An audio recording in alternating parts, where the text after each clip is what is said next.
سینوها د فرعون د ځانګړي طبیب یادښتونه له میلاد څخه 1450 کاله وړاندې.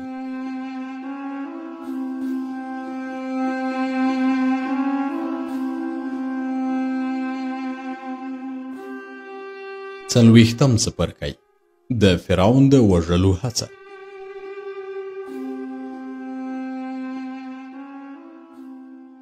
زه چې د مصر په دربار کې نه وم، د فرعون سردرد سخت شوی و او د هغه پر روح اندېښنه واکمنه شوې وه. د اتون د معبد ستر کاهن آمی د دې لپاره چې فرعون آرام کړي فیصله وکړه چې د محصول له ترلاسه کولو وروسته کله چې نیل مستیږي او اوبه راخیژي نو د فرعون لپاره 30 کلن جشن جوړ کړي. فرعون تر 14 کلونو ډیر حکومت نه وکړی، خو دا چې 30 کلن جشن ورته جوړیږي کومه ستونزه نه وي، ځکه چې له ډیرې مودې راهیسې په مصر کې دود داسې و چې فرعون کله وغواړي نو کولی شي د خپلې واکمنۍ د 30 کلن جشن جوړ کړي. کله چې زه مصر ته ننوتم محصولات ټولېدل او کروندګر د غلو دانو د پریمانۍ له امله تر پخوانیو کلونو څه ناڅه خوشحاله ښکارېدل. څه ناڅه خوشحاله د دې لپاره وایم چې بیخي خوشحاله هم نه ول، ځکه چې د غنمو دانو د پخوا په شان سرې نښې او ټاپې درلودې او کلیوالو همغه شان په وحشت او ډار سره غنم مصرفول. زه وروسته پوه شوم چې د مصر سوداګر د ازیرو او فرعون ترمنځ د سولې پر تړون ډیر خوشحاله ول، ځکه چې د دې معاهدې له امله د مصر او سوریې ترمنځ بیرته سوداګري پیلېدله. له سیاسي پلوه مصر ته د بابل د استازي سفر ډیر اهمیت پیدا کړ، ځکه چې د بابل سفیر د خپل پاچا بورابوریاش یوه خور له ځان سره راوستله چې د فرعون ښځه شي او غوښتلې له فرعونه وغواړي چې خپله یوه لور بورابوریاش ته ورکړي. فرعون ته د نجلۍ ورکول او له فرعونه د لور غوښتل دا ښکاره کوله چې د بابل پاچا نیت لري د هاتي د خطر پر وړاندې له فرعون سره متحد شي. کله چې مصریان خبر شول چې د بابل پاچا د فرعون لور د خپلې میرمنې په توګه غوښتې ده نو حیران او هک پک شول، ځکه چې د پخوانیو دودونو پر اساس د فرعون د کورنۍ د غړو سپېڅلې وینه باید له بهرنیو وینو سره یو ځای نشي. خو فرعون پر دې وړاندیز خفه نه شو. البته زه پوهېدم چې په باطن کې ډیر خواشینی دی چې لور به یې له مصره لرې شي او بابل ته به ولاړه شي، ځکه چې فرعون ته یاد دی چې په وارونو د میتاني شاهزادګۍ د دې لپاره چې د مصر د فرعون ښځه شي مصر ته راغلي او دلته مړي شوي دي، نو ډارېده چې د هغوی لور به هم په بابل کې مړه شي. له دې سره یې د بابل له پاچا سره دوستي دومره مهمه ګڼله چې له دې فداکارۍ سره یې موافقه وکړه. خو هغه نجلۍ چې باید د بورابوریاش میرمن شوې وای 2 کلنه وه او فرعون د بابل سفیر ته وویل چې خپله لور به په مصر کې د بابل پاچا ځانګړې کړي او د بابل سفیر له یوه لوري او فرعون به له بل لوري د بابل د پاچا او د فرعون د لور په استازیتوب منګی مات کړي چې بورابوریاش پوه شي د فرعون لور د هغه میرمن ده او کله چې پیغله شوه هغه به بابل ته واستوي.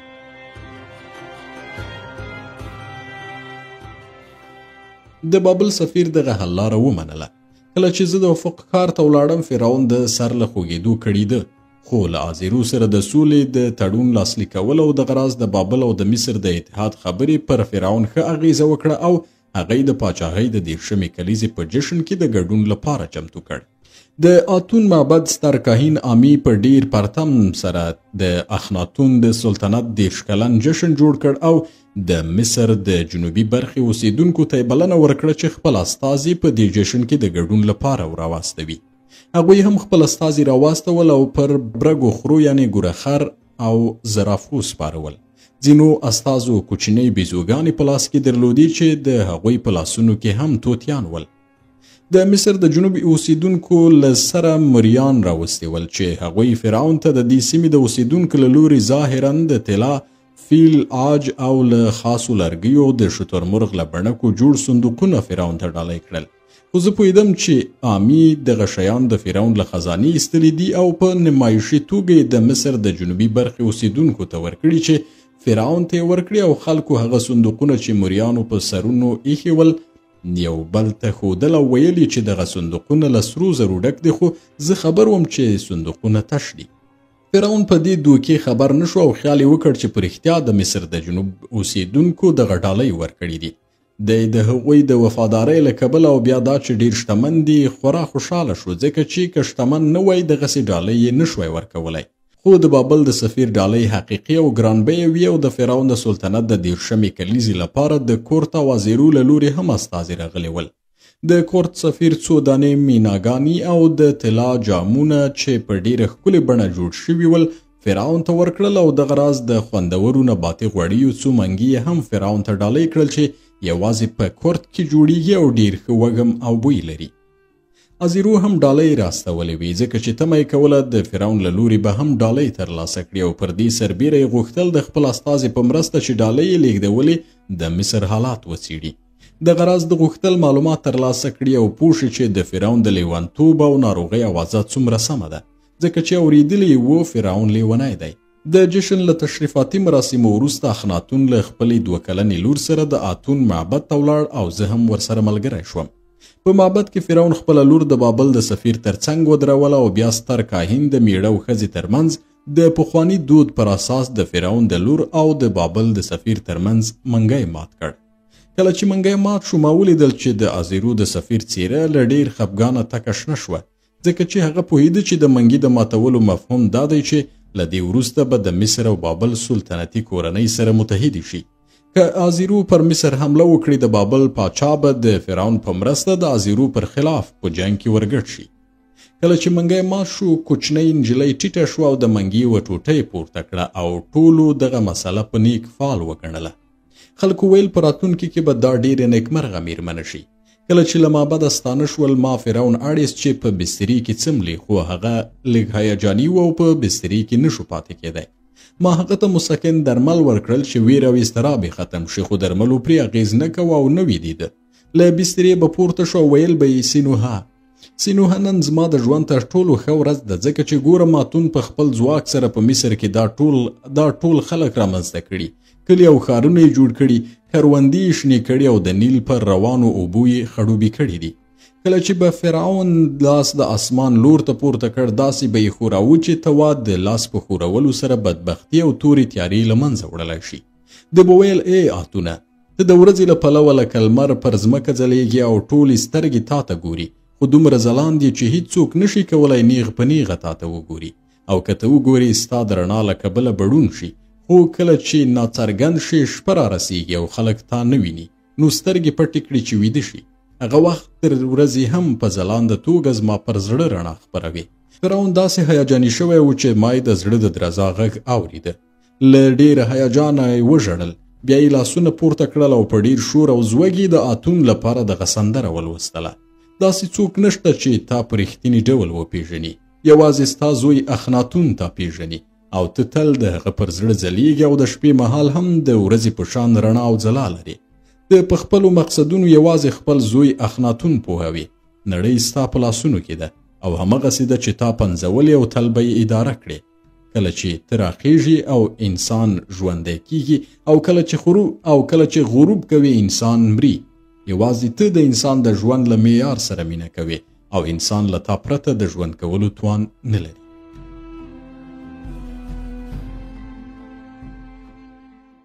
فرعون دغه شعرونه داسې په خاص شور او زوږ سره ویل چې پر ما یې هم اغېز کاوه خو له دې کبله چې زه ډاکټر وم تر نیمې شپې مې د هغه سندرې نه شوی اورېدلی او په هر ډول چې کېده هغه مې په بسترې کې څملاوه بیا هم نه ویده کېده خو ما نه پرېښود چې پاڅېږي.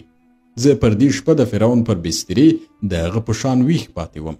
فرعون سهار وختي له خوبه پاڅېده او د خوب له ځایه راووت باغ ته ولاړ.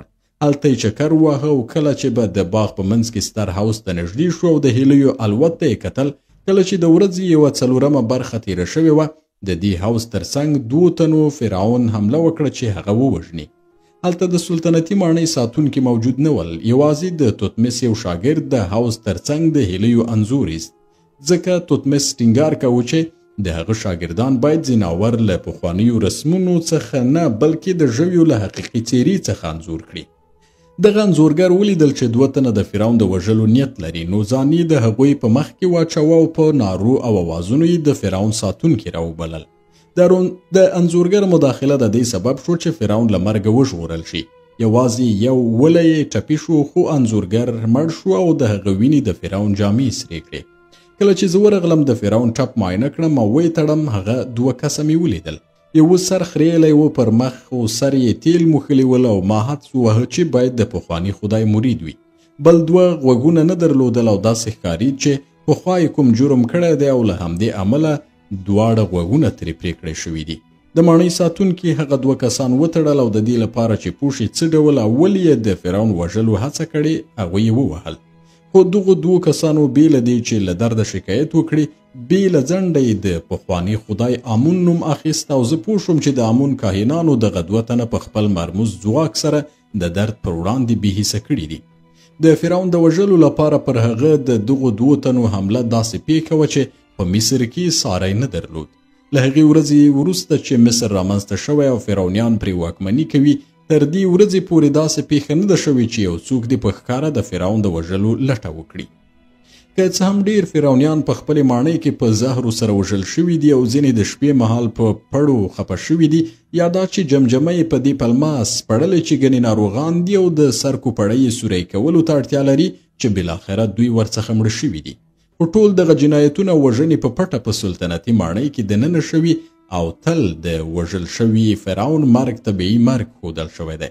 هیڅکله داسې نه دي شوي چې په مصر کې د په ښکاره چا پر فرعون حمله کړې وي او د هغه د وژلو لټه دې کړې وي.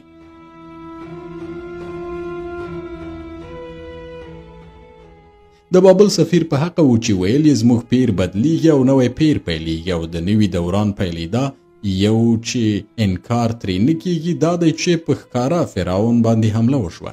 له هغو 2 کسانو یې د فرعون په مخ کې پوښتنې کولې چې ووایي چا دنده ورسپارلې وه چې فرعون ووژني، خو هغوی ځواب نه ورکاوه.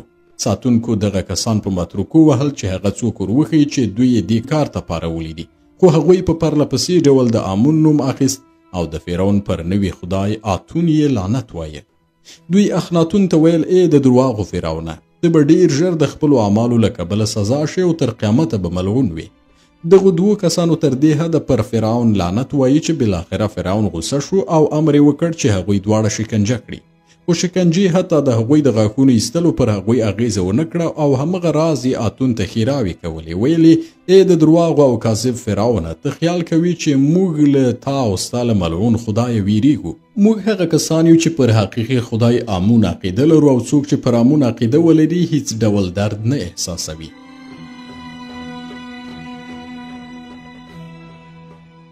کله چې فرعون پوه شو هغوی هیڅ ډول درد نه احساسوي نو د هغوی له شکنجه کولو پښیمانه شو او ساتونکو ته یې وویل هغوی خوشي کړي، ځکه همغه ډول چې درد نه احساسوي په دې هم نه پوهیږي چې څه کوي. خو کله چې هغه 2 تنه خوشي کړل نو یوه یې وویل تاسې آزاد یاست، هر چیرته چې مو زړه غواړي تللی شئ. خو کله چې هغوی 2 تنه خوشي کړل نو یې ورته وویل تاسې آزاد یاست، هر چیرته چې مو زړه غواړي تللی شئ.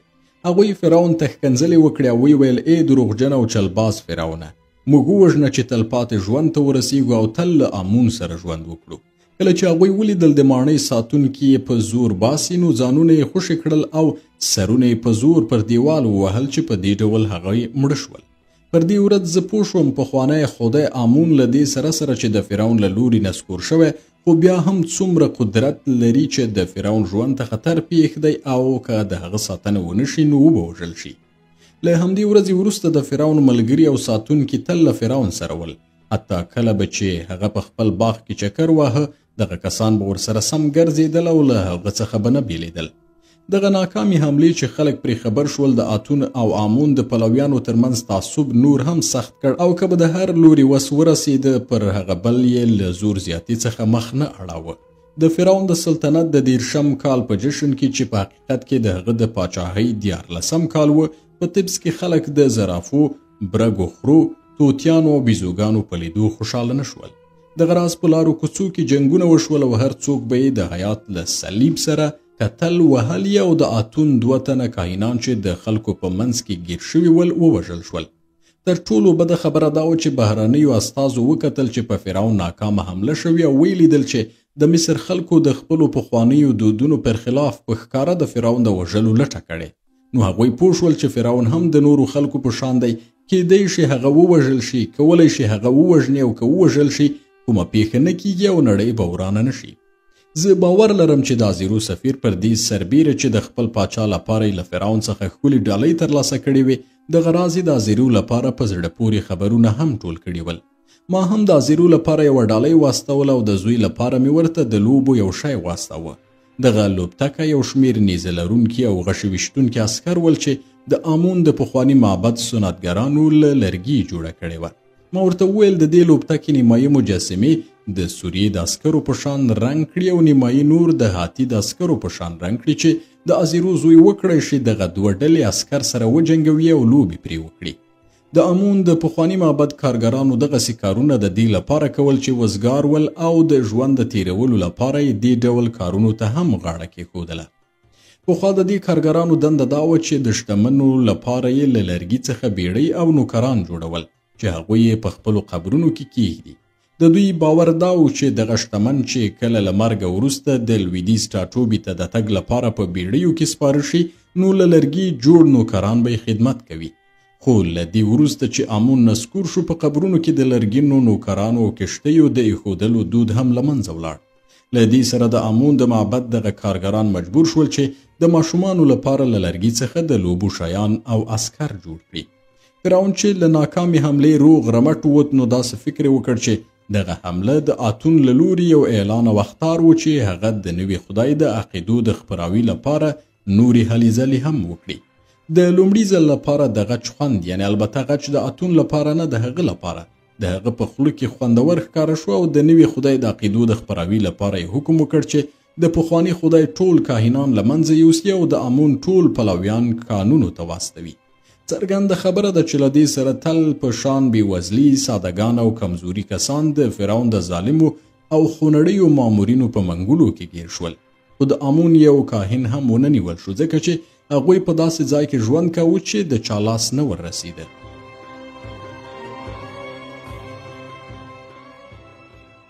د فرعون ظالمان او خونړي مامورین پوهېدل چې د آمون د معبد کاهنان ډیر پلویان او سرښندونکي عسکر لري نو د دې لپاره چې فرعون ته ځان وفادار وښیي د بېوزلو او کمزورو کسانو نیول او ځورول یې پیل کړل. بېګناه کسان به یې په دې جرم نیول چې ګنې د آمون نوم یې اخیستی دی. دوی به یې کانونو ته استول او هر ځل به چې یوه ډله بېګناه کسان کانونو ته واستول شول د فرعون خلاف به د خلکو غوسه او دښمني نوره هم سخته شوه. دوی په زړه کې له پخواني خدای آمون څخه غوښتل چې فرعون مړ کړي چې د هغه ظلم او کړاوه خلاص شي. فرعون زوی نه درلود چې له هغه وروسته د مصر فرعون شي نو خپله دوه لوڼې یې د مصر دوو لویو کسانو او اشرافانو ته ورکړې. په دې ډول چې د مریتاتون په نوم خپله لور یې د سمنخکر په نوم یوه ځوان ته ورکړه چې په دربار کې خدمت کاوه. دغه ښکلی او د ښې وینا څښتن ځوان د آتون یو معتصب پلوی و. هغه به هم د فرعون په شان کله ناکله بېهوشه شو. په دې وخت کې به یې داسې تصور کوو چې آتون ګوري او غږ یې اوري.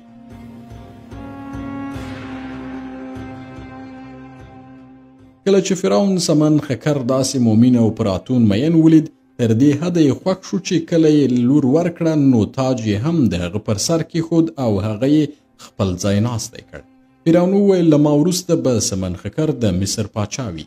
فرعون خپله بله لور آنکستاتون یو بل 11 کلن هلک ته ورکړه چې توت نومیده. نوموړی د مصر د یوه خان زوی و او له دې وروسته چې توت د آنکستاتون ورور یعنی د هغه میړه شو د سلطنتي غوجلې مشري هغه ته ورکړه.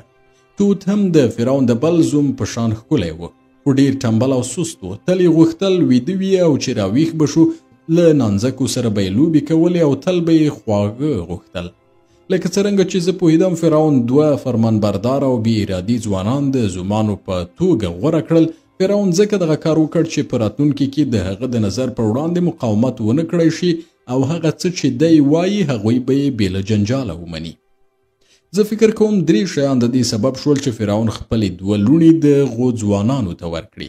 لومړی دا چې دواړه د آتون صمیمي مومنان وو. دویمه خبره دا چې هر یو د مصر د یوې مخورې کورنۍ غړی و چې ګڼه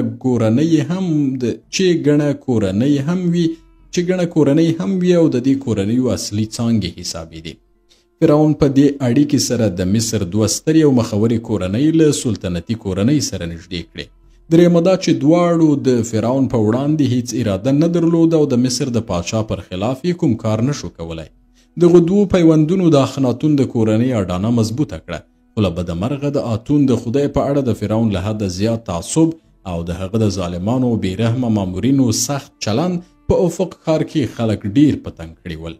کله چې به زه له کوره وتم او په روان تخت کې به له کوڅو او واټونو څخه تېرېدم پوهېدم چې کوڅې خاموشې شوي دي.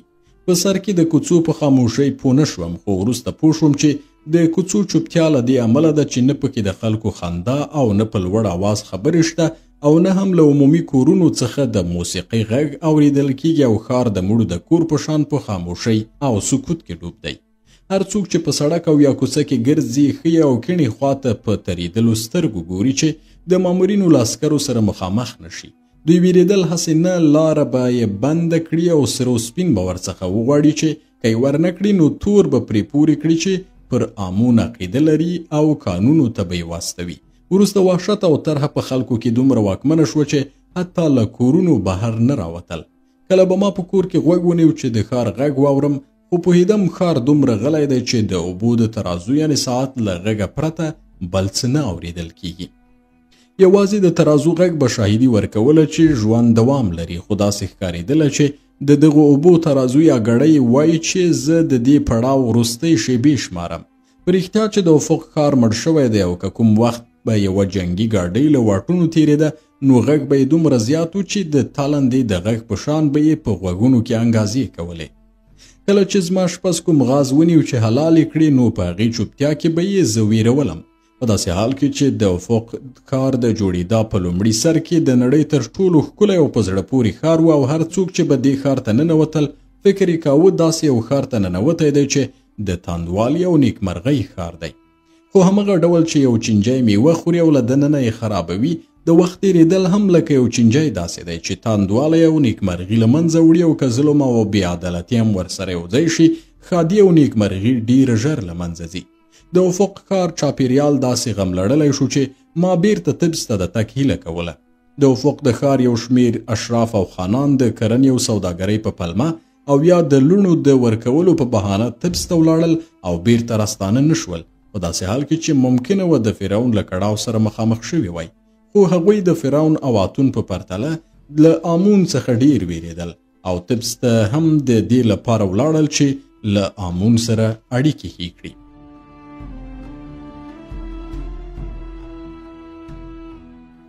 ما کاپتا ته پیغام واستوه چې ما ته یو لیک راواستوي، له ما وغواړي چې د خپلو کارونو لپاره طبس ته ولاړ شم چې په دې توګه زه وکړی شم دغه لیک فرعون ته وښیم او له افقه ووځم. کاپتا خط ولیکه، ما هغه فرعون ته ورښود، ومې ویل چې د خپلو کارونو د جاج لپاره باید طبس ته ولاړ شم. هغه زما له تګ سره موافقه وکړه. زه په بیړۍ کې سپور شوم، د افق غم لړلی او مړ ښار مې تر شا پرېښود او جنوب یعنې د طبس پر لور روان شوم.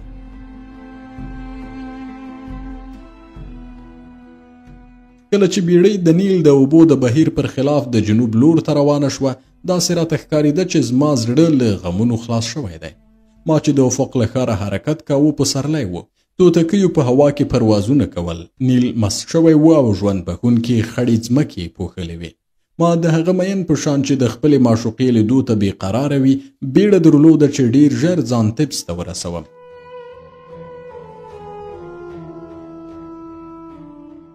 انسان د خپلو احساساتو مریې وي، د هغه شي غلام کېږي چې مینه ورسره کوي، که هغه انسان وي، حیوان، نبات او یا جماد.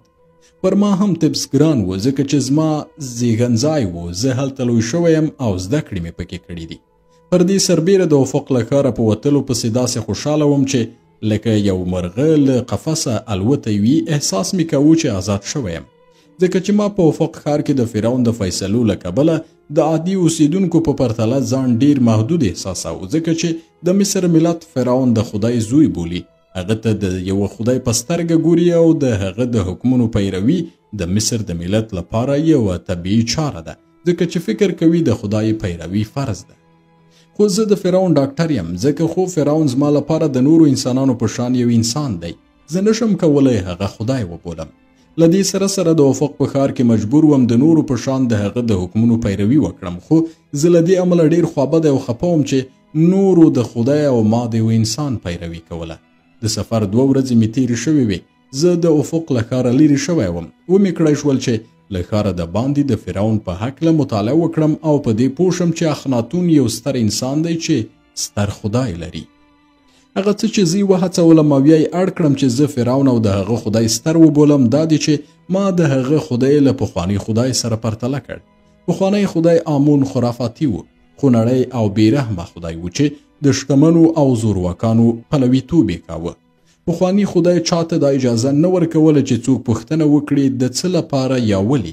دغسې پوښتونکي کافر باله، ځکه پوهېده که خلک وکړی شي وپوښتي ولې، نو بیا استبداد او د هغه زور نه زغمي.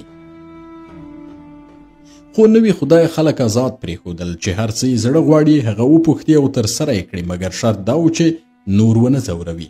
نوي خدای خلک له خرافاتو، ناپوهۍ، جهالت او ویرې وژغورل، خو جهل، ناپوهۍ او خرافاتو پر خلکو داسې سیوری غوړولی و چې که هغه یې له لاسه ورکول نو ډارېدل.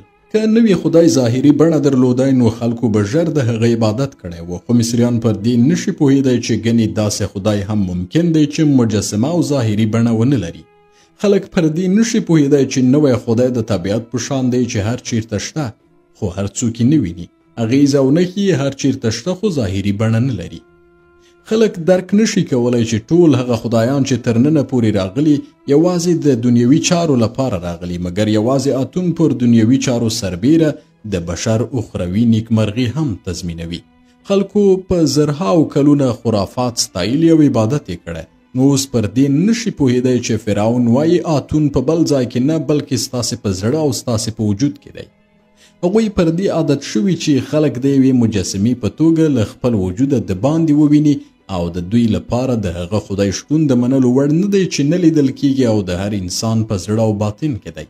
فرعون تصور کوي چې ټول خلک د هغه په شان شعور او پوهه لري او هر څه چې دی وایي هغوی پرې پوهېدای شي.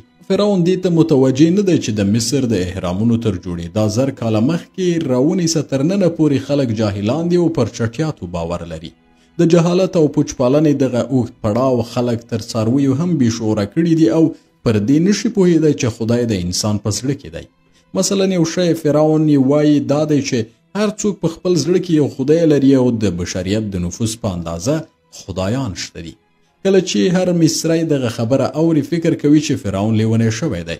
دوی وایي کله چې د انسانانو د شمیر په اندازه خدایان موجود وي نو څوک به یې عبادت کوي، ځکه خدایان چې دومره پریمانه وي نو د هر خدای د نمانځنې لپاره به یوازې یو کس موجود وي.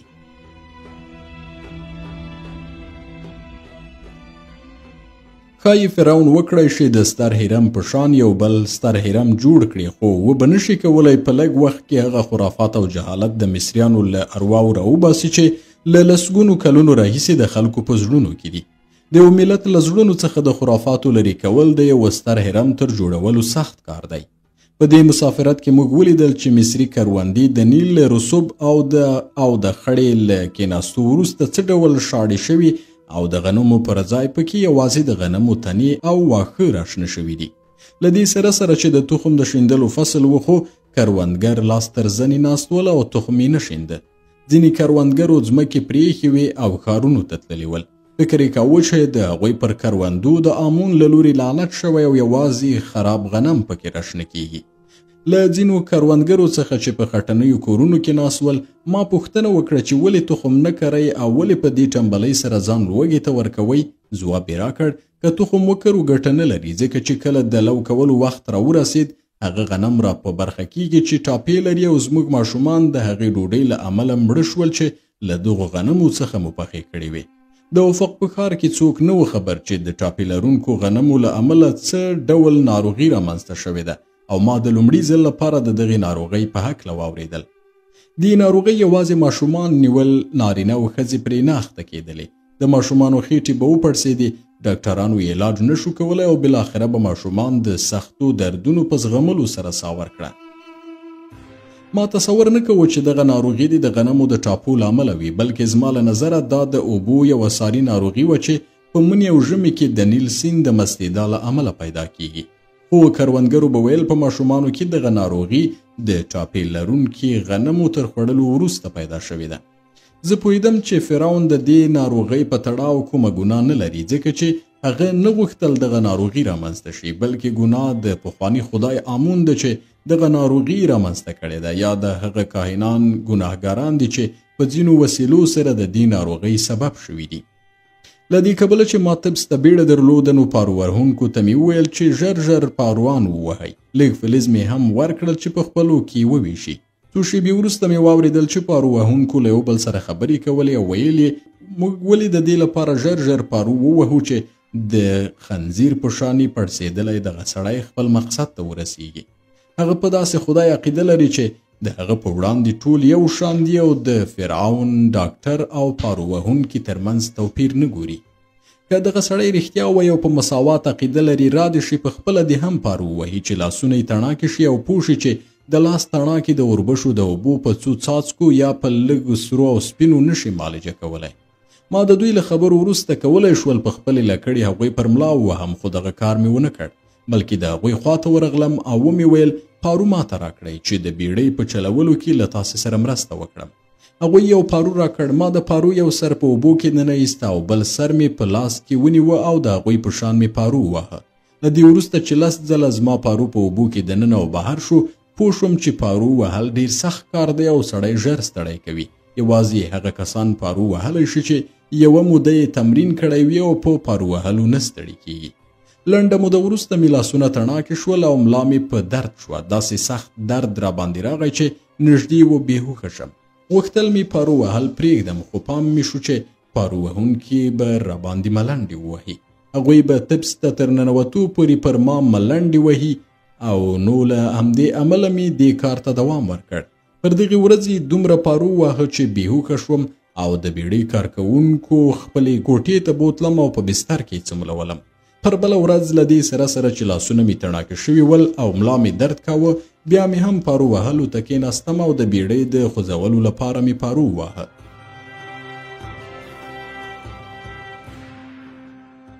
پر بله ورځ له دې سره سره چې لاسونه مې تڼاکې شوي ول او ملا مې درد کاوه بیا هم پارو وهلو ته کېناستم او د بیړۍ د خوځولو لپاره مې پارو وواهه.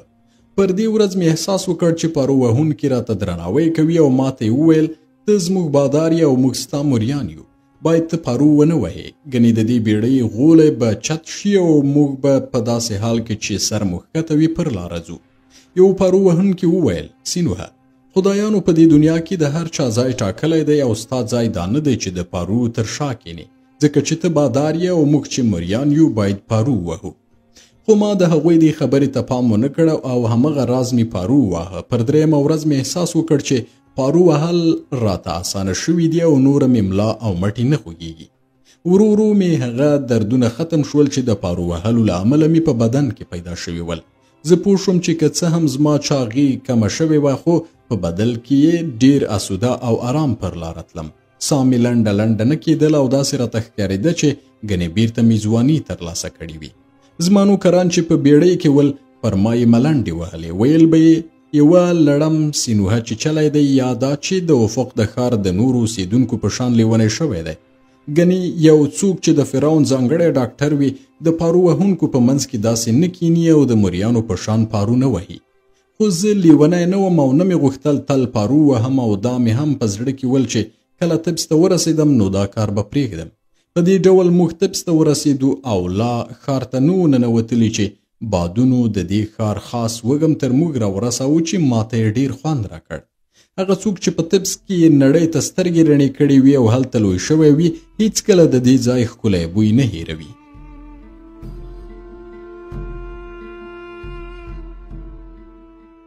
تر دې وړاندې چې ښار ته ننوځم ځان مې ووینځه. پر بدن مې عطر ووهل او ښکلې جامې مې واغوستلې. خو زما کالي پراخ او رد شوي ول او زما نوکران پر دې ډېر خواشیني ول چې زه ډنګر شوی یم. خو د دوی پر خلاف زه پر دې خبرې خوشحاله وم. ما خپل یو نوکر په طبس کې خپل کور ته واستاوه چې زما نوکره موتی زما په راتګ خبره کړي ځکه چې مخکې یو ځل ناخبره کور ته تللی وم او موتی په قهر شوې وه. بیا مې جرأت نه شو کولی چې بې خبره کور ته لاړ شم. له هغه وروسته مې پر پارو وهونکو سره او سپین وویشل او ومې ویل دا له اجورې پرته ستاسې انعام دی. ولاړ شئ او خوندور شراب وڅښئ. پارو وهونکو ته مې وویل اتون د خلکو له لورې ساده ساعتیري خوښوي او د شتمنو د تفریح په پرتله د بېوزلو تفریح ډېره خوښوي ځکه چې بېوزلې ساده ساعتیري کوي. کله چې پارو وهونکو سره او سپین ترلاسه کړل سترګې یې کش کړې او یوه وویل موږ ستا له سرو او سپینو ډارېږو. ومې پوښتل ولې؟ هغوی ویل ځکه چې تا د اتون نوم واخیسته او موږ ډاریږو چې ستا پر سپینو او سرو لعنت شوی نه وي او هسې نه چې موږ ته بدبختۍ راپېښې کړي. زه پوه شوم چې د دې دغه خبره پر ما د اعتماد له امله ده، ځکه له دې وروسته چې ما ورسره پارو واهه نو پر ما اعتماد زیات شو او مینه یې راسره 2 برابره شوه او پر ما ډاډه شوي ول. هغوی ته مې وویل ډاډه اوسئ چې زما پر سرو او سپینو لعنت نه دی شوی، خالص سره او سپین دي، هغه یې د افق د ښار له میز سره نه دي یو ځای کړي. که فکر کوئ چې زما پر سرو او سپینو لعنت شوی نو ډیر ژر ولاړ شئ او هغه پر خوندورو شرابو او خوړو ورکړئ، خو له اتون څخه ستاسې ویره او طرحه بې ځایه ده، ځکه چې اتون ترهګر او وحشت پارونکی خدای نه دی. هغوی وویل سینوهه موږ له اتونه نه ډاریږو، هیڅوک له یو بېوسه خدایه نه ویریږي، خو موږ له فرعونه ډاریږو ځکه چې پوهیږو که هغه خبر شي چې موږ د ده خدای ته عبادت نه کوو نو د کار کولو لپاره به مو قانونو ته واستوي. له هغه وروسته پارو وهونکي په داسې حال کې چې سندرې ویلې د شرابخانې او عمومي کورونو پر لور روان شول.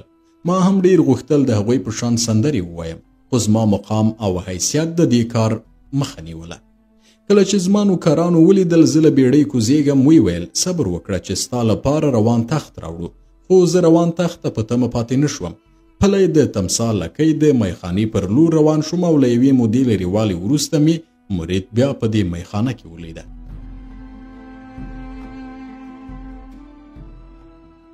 مرید د پخوا په شان ځوانه نه وه، خو لا هم په ښکلو ښځو کې شمیرل کېده. کله چې زه ولیدم دواړه لاسونه یې په خپلو زنګنو کېښودل او رکوع یې وکړه. بیا ما ته رانږدې شوه، زما ولې شا ټټر او نس یې لمس کړل او ویې ویل سینوهه په تا څه شوي چې ډنګر شوی او سترګې دې داسې ځلیږي؟ ومې ویل زما د سترګو ځلا د مینې له شوقه ده او له دې امله ډنګر شوی یم چې غوښتل مې ډېر ژر ځان تا ته راورسوم او له تا سره تفریح وکړم. مرید وویل آیا په سفر کې بیړه انسان ډنګروي؟ ومې ویل هو، کله چې انسان ګړندی ځي د هغه د بدن وازګې ویلې کېږي او هغه ډنګروي. مرید وویل سینوهه که څه هم زه پوهیږم ته دروغ وایې، خو بیا هم ستا له دروغو خوند اخلم، ځکه چې هر څه چې د مینې په ګټه وي حتی که هغه دروغ هم وي خوندور وي. خو په ښه وخت کې راغلی، اوس پسرلی دی او په پسرلي کې ځمکه او اسمان ټول ژوي مینې کولو ته هڅوي. که له یوې خوا زه ډنګر شوی وم، خو له بلې خوا زما پخوانی مریی کاپتان نور هم چاق شوی و. ومې لیدل چې د اشرافانو جامې یې اغوستې دي، څو زرینې غاړکۍ یې په غاړه دي او پر خپله ړنده سترګه یې یوه ټوټه سره زر ایښي چې برسیره پرې غمي هم کتار شوي ول. کله چې کاپتا ولیدم له ډېرې خوشحالۍ یې وژړل او نارې یې کړې دغه ورځ بختوره ده چې زما ښاغلی په دې ورځ راغلی دی. بیا کاپتا د میخانې یوې کوټې ته بوتلم او پر یوه پنډ او نرم فرش یې کېنولم. مرید زموږ لپاره د میخانې تر ټولو ښه خواړه راوړل. د خوراک پر مهال کاپتا وویل زما باداره سینوهه پر کومې ورځ چې تا وویل ستا غنم په مصر کې کروندګرو ته د تخم لپاره وویشم او د درمندونو پر وخت د هرې پیمانې غنمو په بدل کې یوازې یوه پیمانه غنم بیرته واخلم، نو ما تصور وکړ چې ته لیونی یې، خو ستا دغه کار کروندګر له دیوالیه کېدو وژغورل ځکه چې ستا غنم یې وکرل او ښه حاصل یې ترې واخیستل. بله خبره دا وه چې په غزې کې مصري جنګیالیو یا هغو کسانو ته چې د مصر پلویان دي او هلته جنګیږي د غنمو د رسولو لپاره د آتون د معبد ستر کاهن حکم وکړ چې د اربابانو او خانانو غنم ضبط کړي. په نتیجه کې د شتمنو غنم د فرعون او د هغه د خدای په امر د عامي له لوري ضبط شول، خو چا نشو کولی چې ستا غنم ضبط کړي ځکه چې موږ هغه کروندګرو ته ورکړي وو او هغوی کرلي ول. کروندګرو چې خپل حاصل واخیست نو د درمندونو پر وخت بیرته ماته خپل غنم راکړل چې په نتیجه کې ستا دغه ځیرکتیا د دې سبب شو چې زموږ غنم بیرته زیرمو ته راشي. زه وروسته خبر شوم چې د فرعون په حکم ته د سولې د تړون د لاسلیک کولو لپاره سوریې ته تللی یې. د سولې د تړون خبر د غنمو بیه کمه کړې. ما اټکل کړی و چې له سولې وروسته به مصري سوداګر ډیر غنم سوریې ته واستوي او د غنمو بیه به بیرته زیاته شي، نو د خپلو زیرمو په اندازه غنم مې بیرته واخیستل. کله چې ته له سوریې راستون شوې او افق ښار ته ننوتې او د سولې تړون دې فرعون ته وکړ، نو د مصر بیړۍ له غنمو ډکې شوې او د سوریې پر لور روانې شوې چې په دې ډول د غنمو بیه بیرته پورته شوه. خو بیا هم کېدای شي چې د غنمو بیه لوړه شي او په دې توګه به سږ کال ټول مصر له کاختۍ سره مخامخ شي ځکه چې مصري کروندګر غنم نه کري او وایي چې آمون پر کروندو لعنت کړی دی.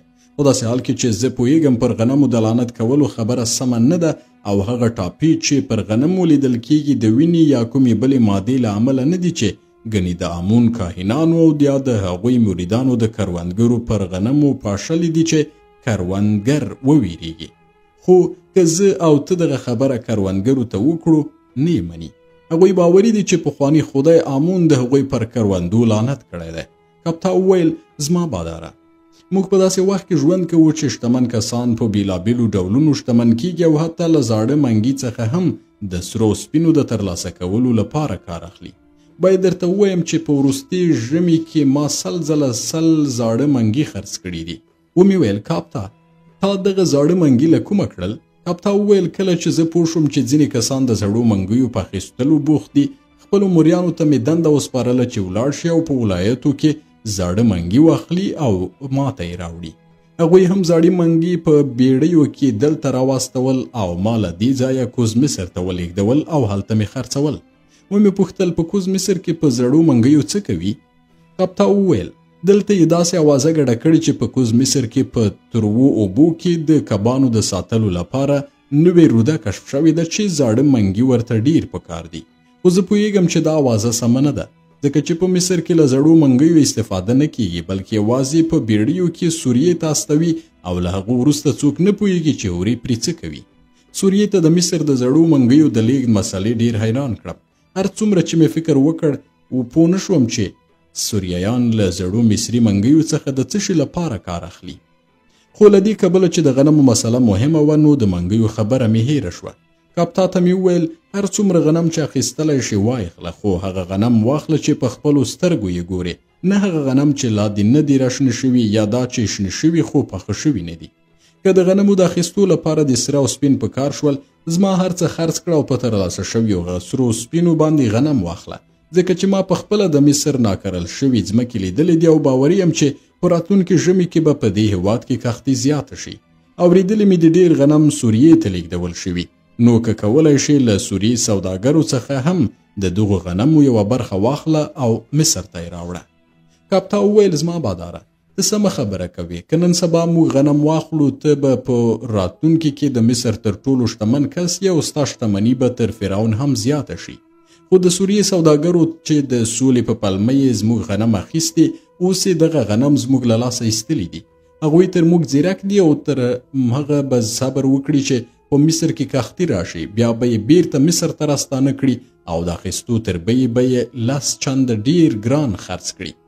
دغه کمقله عامي چې ستر کاهن دی په دې نه پوهېده چې سوریې ته د دغو غنمو لیږدول به مصر له غلي تش کړي. څو شېبې وروسته چې مرید کوټې ته راننوته ما د غنمو خبره هیره کړه. د مرید له راوتلو وروسته زما پخوانی مرید له کوټې ووت ځکه چې شپه او د خوب وخت و.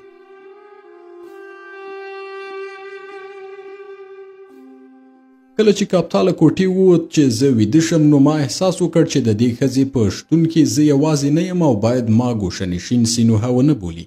پر بله ورځ مې کوچنی تاحوت ولید. هغه زما خواته رامنډه کړه او خپل کوچني لاسونه یې په غاړه کې امیل کړل. همغسې چې مرید په بیړۍ کې ورزده کړي ول زه یې پلار وبللم او زه د هغه ماشوم پیاوړې حافظې ته حیران شوم چې لا یې نه وم هیر کړی.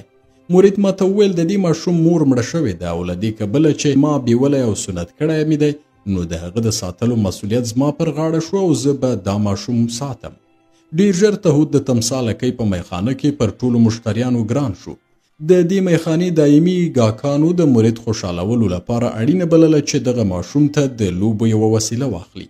بیا تهود زما کور ته راغی او زما نوکره چې تر هغه وخته یې تل ویل باید زه یو ماشوم ولرم نو د دې ماشوم په لیدو خوشحاله شوه.